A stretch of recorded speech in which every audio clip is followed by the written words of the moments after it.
ಬೆಲ್ಮನ್ ಸರ್ಕಾರಿ ಪದವಿ ಪೂರ್ವ ಕಾಲೇಜಿನಲ್ಲಿ ಪ್ರತಿಭಾ ಪುರಸ್ಕಾರ ವಿದ್ಯಾರ್ಥಿ ಸಂಘದ ಉದ್ಘಾಟನೆ. ಕೇವಲ ಪಾಠದಿಂದ ಬದುಕು ಕಟ್ಟಲು ಸಾಧ್ಯ ಇಲ್ಲ. ರಶ್ಮಿ ಎಸ್ಆರ್ ವಿದ್ಯಾರ್ಥಿಗಳಲ್ಲಿ ಯಾವ ಪ್ರತಿಭೆ ಇದೆ ಅದಕ್ಕೆ ಪೂರಕವಾಗಿ ವ್ಯಕ್ತಿತ್ವವನ್ನು ರೂಪಿಸಿಕೊಳ್ಳಬೇಕು. ಕೇವಲ ಪಾಠದಿಂದ ಬದುಕು ಕಟ್ಟಲು ಸಾಧ್ಯವಿಲ್ಲ. ಪಾಠ್ಯೇತರ ಚಟುವಟಿಕೆಗಳಿಂದ ಭವಿಷ್ಯ ರೂಪಿಸಲು ಸಾಧ್ಯ. ಕನಸು ನಿದ್ದೆಯಲ್ಲಿ ಕಾಣುವುದಲ್ಲ, ನಿದ್ದೆ ಮಾಡಿದಂಗೆ ಮಾಡುವಂತದೇ ಕನಸು ಎಂದು ಕುಂದಾಪುರ ಉಡುಪಿಯ ಸಹಾಯಕ ಆಯುಕ್ತರು ಉಪವಿಭಾಗದ ಕಾರ್ಯನಿರ್ವಾಹಕ ದಂಡಾಧಿಕಾರಿಯಾದ ರಶ್ಮಿ ಎಸ್ಆರ್ ಕೆಎಸ್ ಹೇಳಿದ್ರು. ಇವರು ಬೆಲ್ಮನ್ ಸರ್ಕಾರಿ ಪದವಿ ಪೂರ್ವ ಕಾಲೇಜಿನ ವಿದ್ಯಾರ್ಥಿ ಸಂಘದ ಉದ್ಘಾಟನೆ ಹಾಗೂ ಪ್ರತಿಭಾ ಪುರಸ್ಕಾರ ಕಾರ್ಯಕ್ರಮದಲ್ಲಿ ಮುಖ್ಯ ಅತಿಥಿಯಾಗಿ ಮಾತನಾಡಿದ್ರು. ಶಾಲಾಭಿವೃದ್ಧಿ ಸಮಿತಿ ಅಧ್ಯಕ್ಷ ಕೆದಿನ್ ಸೂರ್ಯಕಾಂತ್ ಶೆಟ್ಟಿ ಅಧ್ಯಕ್ಷತೆಯನ್ನ ವಹಿಸಿದ್ರು.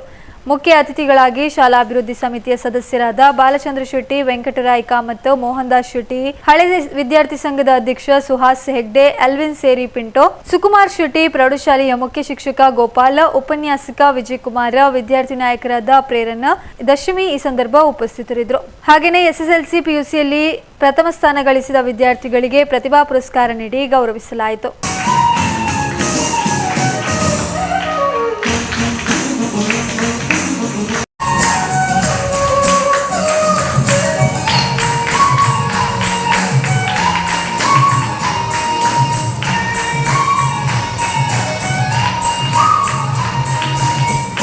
ಜರ್ನಿ ತಗೊಂಡ್ರೆ, ನನ್ನ ಜೀವನದೊಂದು ಜರ್ನಿಯನ್ನು ತಗೊಂಡ್ರೆ ಬಹುಶಃ ಯಾವತ್ತೂ ಒಂದು ಕ್ಲಾರಿಟಿ 100% ಅಂತ ಇದ್ದಿಲ್ಲ, ಎಲ್ರಿಗೂ ಇರುವುದಿಲ್ಲ. ಯಾಕಂದರೆ ನೀವೆಲ್ಲ ವಿದ್ಯಾರ್ಥಿಗಳು ಈಗ ಕೆಲವು ಬೇರೆ ಏನೋ ಆಗ್ಬೇಕಂತ ಇರ್ತದೆ.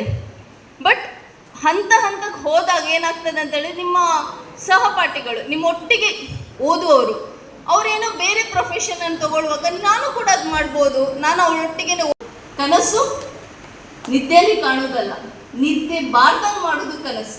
ಸೊ ನೀವೆಲ್ಲ ಇವತ್ತಿಂದ ನನಗೆ ಅಷ್ಟೊಂದು ಪಾಪ ನಿಮ್ಮ CDC ಮತ್ತು ನಿಮ್ಮ ಹಳೆ ವಿದ್ಯಾರ್ಥಿ ಸಂಘದ ಎಲ್ಲ ಹಿರಿಯರು ಇವತ್ತು ವೇದಿಕೆಯಲ್ಲಿ ಇದ್ದು 35-39 ಇಯರ್ಸ್ 60 ವರ್ಷವರೆಗೆ ನೀವು ಕೆಲಸ ಮಾಡ್ತೀರ ಅಂದ್ಕೊಂಡ್ರೆ, ಅಷ್ಟು ವರ್ಷಗಳ ಕಾಲ ಪ್ರತಿದಿನ ನೀವು ಆಫೀಸ್ ಹೋಗುವಾಗ ಎಸ್ ನಾನು ಆಫೀಸ್ ಹೋಗ್ತಿದ್ದೇನೆ ಅಂತ ಖುಷಿಯಲ್ಲಿ ಹೋಗುವಂಥ ಹುದ್ದೆ ಸೇರ್ಕೊಳ್ಬೇಕು. ಆ ಹುದ್ದೆ ಇದ್ದರೆ ನಿಮಗೆ 29-39 ಇಯರ್ಸ್ ನಿಮ್ಮದು ಸರ್ವಿಸ್ ವಿಲ್ ಗೋ ಬ್ಯೂಟಿಫುಲಿ. ಅಯ್ಯೋ ನಾನು ಇದು ಹೋಗ್ಬೇಕಂತ ಹೋದರೆ you will never enjoy your life.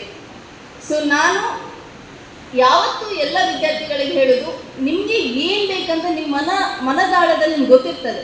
ನನಗೆ ಇದು ಮಾಡಿದ್ರೆ ನಿಮ್ಗೆ it will not be just academics. ಕೆಲವರು ಮ್ಯೂಸಿಕಲ್ಲಿ ಚೆನ್ನಾಗಿರ್ತಾರೆ, ಕೆಲವರು ಇನ್ನೇನೋದ್ರಲ್ಲಿ ಚೆನ್ನಾಗಿರ್ತಾರೆ. ಅದನ್ನು ಮಾತ್ರ ನೀವು ಪರ್ಸ್ಯೂ ಮಾಡಿ.